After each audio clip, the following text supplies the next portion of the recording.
અમદાવાદના વેજલપુર વિસ્તારમાં 1 વર્ષથી બ્રિજની કામગીરી ચાલી રહી છે। મંથર ગતિએ ચાલતી આ કામગીરીથી સ્થાનિકો પરેશાન બન્યા છે। બુટ ભવાની મંદિર 4 રસ્તાથી લઈને ફાટક તરફના માર્ગ સુધી આ બ્રિજની કામગીરી ચાલી રહી છે। ત્યારે એએમસીના પાપે હવે વરસાદમાં ઘૂંટણ સમા પાણી ભરાતા વાહન ચાલકો હાલાકીનો સામનો કરી રહ્યા છે।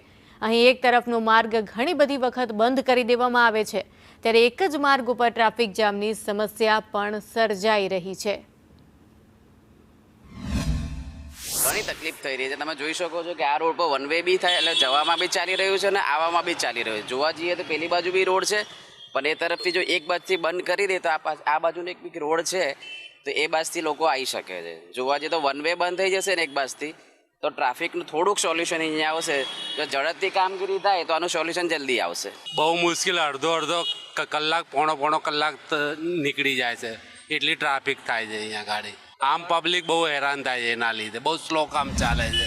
વેજલપુર બુટ ભવાની 4 રસ્તા તરફથી શ્રેષ્ઠ ફાટક તરફનો જે માર્ગ છે ને ત્યાં બ્રિજની કામગીરી છે લગભગ 1 થી 1.5 વર્ષથી આ કામગીરી છે તે ચાલી રહી છે ને તેના કારણે લોકોને પારાવાર હાલાકીનો સામનો કરવો પડી રહ્યો છે। આમ તો જ્યારે બ્રિજ બનાવવાની કામગીરી હાથ પર લેવામાં આવે છે ને પહેલાં જ આસપાસના રોડો છે તેનું સમારકામ કરી દેવામાં આવતું હોય છે અથવા તો નવા રોડ બનાવવામાં આવતા હોય છે, જેથી કરી અને જો બ્રિજની કામગીરી ચાલુ હોય તો વાહન ચાલકોને તકલીફ ના પડે। પરંતુ અહીંના સ્થાનિકો હોય કે અહીંથી જે દરરોજ લોકો પસાર થઈ રહ્યા છે તે કહી રહ્યા છે કે રોડની હાલત ખૂબ ખરાબ છે।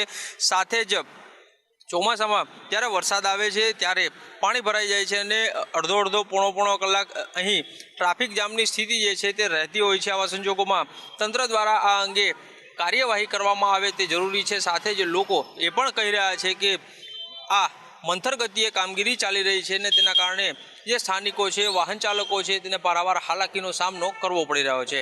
કેમેરામેન ચેતન પરમાર સાથે કશ્યપ જોશી, સંદેશ ન્યૂઝ, અમદાવાદ।